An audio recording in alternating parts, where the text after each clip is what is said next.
Welcome, dear students, to my channel Biology with Professor Rajkumar. Today I am going to introduce chapter number 5. और topic की जब हम बात करते हैं तो टॉपिक हम डिस्कस करेंगे वायरल डिजीजेस ही है। और लेक्चर नंबर आपका 16 है ये। तो स्टूडेंट हम यहाँ पे बात करेंगे कि वायरल डिजीजेस के बारे में। तो वायरल डिजीज की जब हम बात करते हैं तो सबसे पहले हम बात करते हैं कि हेपेटाइटिस की हम बात करेंगे। हेपेटाइटिस के काजिटिव एजेंट कौन है, सिम्टम क्या है, ट्रांसमिशन सब देखेंगे, ट्रीटमेंट एंड प्रिवेंटेशन की हम बात करेंगे। तो नंबर 1 पे अब बात करते हैं कि हेपेटाइटिस ही है। तो स्टूडेंट जब हेपेटाइटिस की हम बात करते हैं तो सबसे पहले हम देखते हैं कि इसका जो कॉजेटिव एजेंट है, जब कॉजेटिव एजेंट की हम बात करते हैं तो वो कॉजेटिव एजेंट आपका क्या है, जिनको हम कहते हैं हेपेटाइटिस वायरसेस कहते हैं। हेपेटाइटिस वायरसेस के जब हम सिम्टम की तरफ आते हैं तो आप इसमें होता क्या है। तो देखिए जब हम सिम्टम की बात करते हैं तो हमें इलामात क्या नजर आती है। तो हेपेटाइटिस की जब हम बात करते हैं तो उसमें हमने बताया कि फीवर है, pain in belly and joints, dark yellow urine, fatigue, jaundice and loss of appetite है। तो ये सारे अगर हम चेक करना चाहें तो ये सारे आपको सिम्टम नजर आते हैं आपके हेपेटाइटिस के। हेपेटाइटिस वैसे कहते ही इसको है कि इन्फ्लेमेशन ऑफ द लिवर है। आपका लिवर जब इन्फ्लेम्ड हो जाता है तो हम उसको कहते हैं हेपेटाइटिस कहते हैं। और उसका कॉजेटिव एजेंट जो हमें नजर आता है जिसको हम कहते हैं हेपेटाइटिस वायरसेस कहते हैं। और ये सिम्टम हमें नजर आते हैं, फीवर हो गई, पेन हो गया बेली में, जॉइंट में, डार्क येलो यूरिन, फटीग्स और जॉइंटिस, लॉस ऑफ एपेटाइट है। हाउ ट्रांसमिट, जब ट्रांसमिशन की बात करते हैं तो थ्रू फीकल मटेरियल्स, ओरल के थ्रू भी हो सकती है। उसके अलावा हम देखते हैं कि नीडल, जैसे हमने एचआईवी की बात की थी, और ब्लड और सेक्सुअल कांटेक्ट ही है। ये सारे अगर हम देखना चाहें तो इनके थ्रू हम क्या देखते हैं कि ट्रांसमिशन हमें नजर आती है। के बाद हम बात करते हैं ट्रीटमेंट की, क्या ट्रीटमेंट है, प्रिवेंशन क्या है, प्रिवेंटेशन क्या है, प्रिवेंशन क्या है, ये सारी चीज हम देखेंगे। नंबर 1 पे जब हम बात करते हैं कि जो people hand the wash before and after the meal है।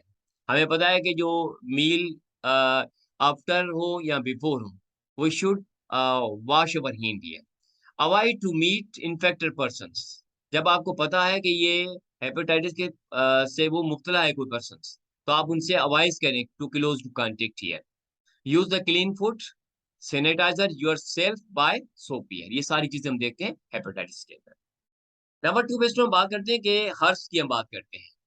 तो देखिए जो हर्ब्स हैं, जब हम हर्ब्स की बात करते हैं तो जो जब हम हर्ब्स की बात करेंगे तो स्टूडेंट नंबर 1 पे हमने लिखा हुआ है आपके जो हर्ब्स हैं कि एक तो हो गया आपके पास हेपेटाइटिस, दूसरी हम बात करते हैं हर्ब्स की। हर्ब्स का जो पॉजिटिव एजेंट जिसको हम कहते हैं हर्ब सिम्प्लेक्स वायरसेस कहते हैं। उसके सिम्पटम की तरफ हम आते हैं तो सिम्पटम हमें क्या नजर आते हैं, fever, blisters are around the mouth and sexual organs. हमारे जो सेक्सुअल ऑर्गन्स होते हैं या अराउंड द माउथ, हम देखते हैं कि ब्लिस्टर्स आ जाते हैं, फीवर हो जाता है, फीवर ब्लिस्टर आ जाती हैं। और अ पर्सन में एक्सपीरियंस पेनफुल स्टोर्स। हम देखते हैं कि आपके पास जो ये जो हर्ब्स हैं जिनकी जब हम सिम्पटम की बात करते हैं तो उसमें सबसे पहले आपको याद रखना है कि जो आपके जो माउथ है, ये जो सेक्सुअल ऑर्गन है, इनके अराउंड हम देखते हैं कि ब्रेस्टर्स होते हैं। देन हम देखते हैं कि पर्सन में experience painful sores in genital regions and anus. जो आपके जो पर्सन है वो पेनफुल एक्सपीरियंस होता है, स्पेशली जो जेनाइटल एरिया हम देखते हैं और एनएस एरिया को हम देखते हैं। Burning sensation in the urination, और ड्यूरिंग द यूरिनेशन के दौरान हम क्या देखेंगे, बर्निंग सेंसेशन फील होती है पेशेंट को, फ्लू होता है, फीवर होता है। ये सारी चीजें हम देखते हैं जिसको हम सिम्पटम कहते हैं। नेक्स्ट हम देखते हैं हर्ब्स की जब ट्रांसमिशन कैसे होती है। जैसे हम दूसरी डिजीज की हम देखते हैं, viruses can enter the body. आपके जो वायरसेस हैं बॉडी में दाखिल होते हैं through a break in the skin. आपकी स्किन को ब्रेक करते हुए बॉडी के अंदर वो दाखिल हो जाते हैं। थ्रू अ रिप्रोडक्टिव ऑर्गन के थ्रू दाखिल हो सकते हैं, एनस के थ्रू दाखिल हो सकते हैं। इनकी एंट्री हमें ऐसे नजर आती है।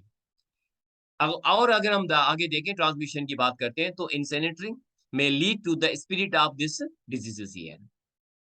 और जब हम ट्रीटमेंट और प्रिवेंशन की बात करते हैं तो use the antiviral drugs, antiviral drugs का हम इस्तेमाल करते हैं ऑन द डॉक्टर्स एडवाइस, जो डॉक्टर हमें एडवाइस करते हैं। And avoid the insanitary condition, insanitary condition से हम अवॉइड करते हैं। नंबर 3 पे इस पर हम बात करते हैं कि पोलियो माइलिटीज है। हमें पता है कि पोलियो एक कॉमन डिजीज है और स्पेशली इन द इन्फेंट्स, बच्चों में होती है, चिल्ड्रंस के अंदर हम देखते हैं। और आपने देखा है कि पोलियो के ड्रॉप्स यूज किए जाते हैं। जो वैक्सीनेशन जो होती है वो ओरली भी होती है, और ओरली वैक्सीनेशन जो इस्तेमाल करते हैं वो पोलियो के अगेंस्ट में के लिए हम करते हैं ये।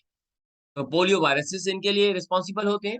और जब हम पोलियो वायरसेस की बात करते हैं तो हमने क्या देखा कि इनके जो मेजर सिम्टम हम देखें, paralysis of lower limbs.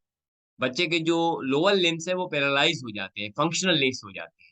While along with the fever, इनके साथ साथ हम फीवर देखते हैं, sore throat, headache, body pain and tetani appears here. ये सारी चीजें हम देखते हैं सिम्टम के दौरान देखते हैं। उसके बाद हम बात करते हैं कि इसकी जो ट्रांसमिशन कैसे होती है, तो हम यूजुअली हमने देखा कि transmission through the contaminated water bye secretion from the knows, mouth, feces, infected person from the fecal oral routes in areas with a poor sanitation, then absorbed in blood and lymphatic system, spread throughout the body and stay about the 7 to 14 days here. तो student जब हम बात करते हैं इसकी transmission की, तो इसमें जो मेन अगर हम रीजन देखना चाहें तो कंटामिनेटेड वाटर है। और कंटामिनेटेड वाटर, उसके अलावा हम क्या देखते हैं कि by the secretion from the nose, इनकी secretion from nose, mouth, faecal infected person से होती है, जो इन्फेक्टेड पर्सन हैं। और from the faecal oral routes in the areas with the poor sanitation that absorb in the blood, वो blood में चले जाते हैं। और lymphatic system spread throughout the body and stay the about the 7 to 14 days तक वो stay कर सकते हैं। नेक्स्ट जब हम बात करते हैं ट्रीटमेंट की, प्रिवेंशन की बात करते हैं, तो diseases it can only B handle, हम देखते हैं कि प्रोफाइलेटिकली by the vaccination.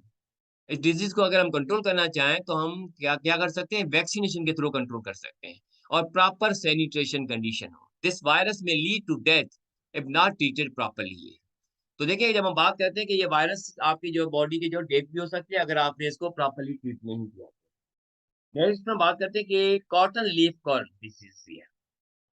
Cotton leaf curl disease की जब हम बात करते हैं तो ये एक प्लांट डिजीज है ये। जब हम इनकी तरफ आते हैं तो पॉजिटिव एजेंट जो हमें नजर आता है उसको हम कहते हैं बेगोमो वायरसेस कहते हैं।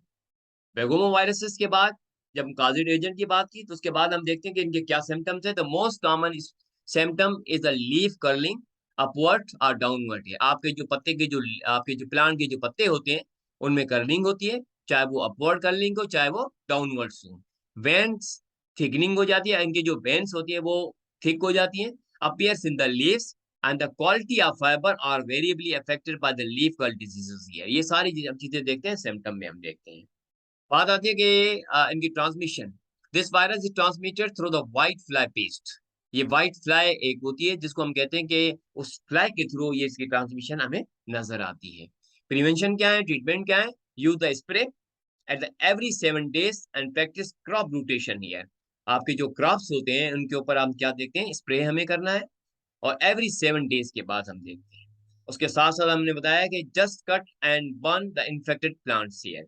जो आपके जो इन्फेक्टेड प्लांट्स होते हैं आप उनको कट करें और उनको बर्न कर दें। जब आप कट और बर्न कर देंगे तो इसकी ये समझे कि आपके जो प्लांट ये जो आपके जो वायरसेस हैं ये खत्म हो जाएंगे यहाँ पे ही। तो ये तो हमने स्टूडेंट देखा कि आपके जो वायरल डिजीज थी जिसमें एक हेपेटाइटिस की हमने बात की, सेकंड नंबर पे हर्स की हमने बात की, थर्ड नंबर पे पोलियोमाइलिटिस है। ये तीनों आपकी एनिमल डिजीज में काउंट होती है। और एक कॉटन लीफ कर्ल जो डिजीज थी जिसको हम कहते हैं प्लांट डिजीज में हमने देखा, लीफ के अंदर एरियाज के अंदर देखा। और ये चारों जो डिजीज है जिसमें हमने डिजीज का नाम, कॉजेटिव एजेंट हमने देखा, सिम्टम्स क्या होते हैं, ट्रांसमिशन क्या है, ट्रीटमेंट और प्रिवेंशन क्या होती है, वो सारी चीजें हमने देखी। इसी क्वेश्चन से आपके पास शॉर्ट क्वेश्चन भी आ सकता है आपके एग्जाम में 2 नंबर के। और साथ साथ आप क्या देखते हैं कि इसी से आपके एमसीक्यूज भी हो सकते हैं। लाइक अगर हम देखना चाहें कि आपके पास जो जैसे आपका ये जो हेपेटाइटिस है उसका जो कॉजेटिव एजेंट कौन है, तो हमें पता है कि जो हेपेटाइटिस वायरसेस ही होते हैं ये। और इनके सिम्टम्स क्या होते हैं, इसी तरह से आपके यहाँ क्वेश्चन आ सकते हैं कि जैसे आपका ये जो कॉटन लीफ कर्ल है इनका जो कॉजेटिव एजेंट कौन है। तो याद रखना है कॉजेटिव एजेंट क्या है, बेगोमो वायरसेस है। Begomovirus the causative agent and that में spread the disease, that the main cause of disease, that the cotton leaf curl कहते हैं। इसी तरह से एमसीक्यूज आपके यहाँ आ सकते हैं, 2 नंबर के आपके शॉर्ट क्वेश्चन भी बन सकते हैं, एमसीक्यूज भी आ सकते हैं।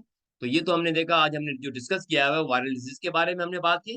तो स्टूडेंट ये जो आपका जो लेक्चर नंबर जो 16 था इसी के अंदर हमने जो डिजीज की बात की है और इसी तरह से हम इसी को एंड कर रहे हैं यहाँ पे। I hope you have understand lecture number 16. So don't forget to like, share, comment and subscribe to my YouTube channel. If you have any questions about the lecture, so comment down and I will try to reply everyone. Thank you very much, students.